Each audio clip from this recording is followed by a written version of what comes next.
Rugpjūčio 24 diena vis pas mus minima kaip gandrų išskridimo diena. Bet ta data nereiškia, kad jau pažiūrėjom į kalendorių 24 dieną už lango nepamatysim ne vieno gandro. Mes jau galim netekti ir 17 dieną, galim 27 dieną. Galim pamatyti atskirus gandrus ir, tarkim, rugsėjo mėnesį.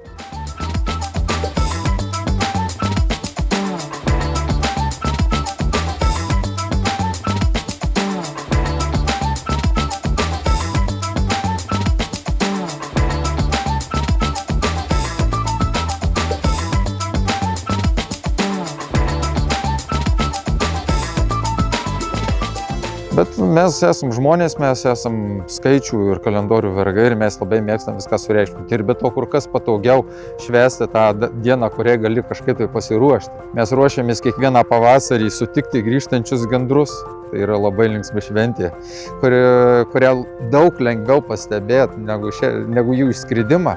Ta momentą, kad jau gandrai tuoj pat išskris, mes pastebim iš to, kad jau gandrai laukuose maitinasi ne šeiminėm grupelėm, ne po vieną, po du, o dideliais pulkais. Tie dideli pulkai gali būti ir kelios dešimtys paukščių, gali būti ir 100 paukščių, ir keli šimtai gali būti paukščių. Tiesiog jeigu laukuose jau pamatei apie 100 gandrų, žinau, kad jau jie susirinko būtent tam, kad kuo greičiau išskristi. Tai tuo pačiu metu ten būna ir jaunieji, ir senieji paukščiai, jie kartais kyla tokiom bandomosioms trumpoms kelionėms, mokosi susirasti šilto oro sroves, kuriom galėtų nenaudodami energijos pakilti aukštai ir paskui pamažu sklendžia savo tinkamą kryptimį. Sąlygos be abejo, jeigu stiprios vėtros, liūtys, koks ten skridimas, jie tada tokį laiką tiesiog pralaukia. Ir tos kelios dienos jos paukščiam nieko per daug nereiškia. Paukščiai žiūri į tos dalykus, kurių mes nepastebime. Yra maisto ar nėra maisto. Jeigu maisto pradeda mažėti, paukščiai išskrenda ten, kur jau yra. Gandrai negali ilgai laukti, jiems reikia nuskristi labai toli. Jie žiemoja kito Afrikos pusėje.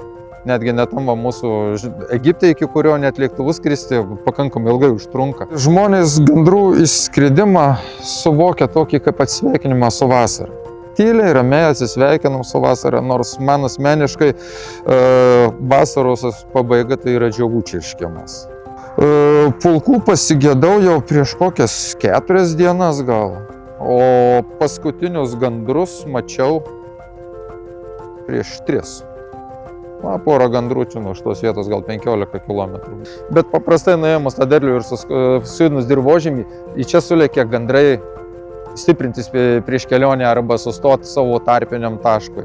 Jis tokią vietą pasirenka. Ir tokiuose vietose juos galima gana dažnai pamatyti. Ne kažkur tai miestuose, o va būtent dirbamuose laukuose, netgi ne pievose. Nes, kaip nebūtų keista, gandrai nėra tie paukščiai, kurie maitinasi varlėmis. Kaip mes esam įpratę, kad varlės yra neatsiejama gandro raciono dalis. Taip, jisai valgo varlės. Valgo. Kartais. Valgo ir dryžiukus, smulkias gyvačiukės, praktiškai viską, kas yra gyva, jisai gali valgyti, jeigu apžioja. Grambulių lervos, naktiniais sliekais, įvairūs stambus bestuburiai. Su smulkiais, supraskite, stambus paukštis, jam reikia maisto daug. Jisai gyvūninį maistą valgo. Jis nesimaitina nei grūdais, nei želmenim, nei šaknelėm. Tokio maisto jam nepaduoda. Gandrai tai yra vieninteliai paukščiai, kuriuos aš fotografuoju lizde. Jiem nuo to nei šilta, nei šalta, kad aš ten stovėsiu, tarkim dabar čia toliau yra elektros stulpas, ant jo bus lizdas, aš prieisiu su fotoaparatu savo tą triubą, atsistosiu iš apačios, fotografuosiu iš vienos, iš kitos pusės. Gandrų dėmesys į mane bus minimalus arba iš vis jo nebus. Vat prie kitų paukščių aš šitaip niekad nesielgčiau, bet prie gandro laisvai. Jie įpratę yra prie žmogaus kaiminystės. Ir pas mus jų nevalgo, jau atitinkamai vien dėl to jie kitaip elgiasi su žmonėm. Projektą Kalendorius – mažorinė ir minorinė istorija iš dalies finansuoja Medijų rėmimo fondas. Parama 9 000 eurų.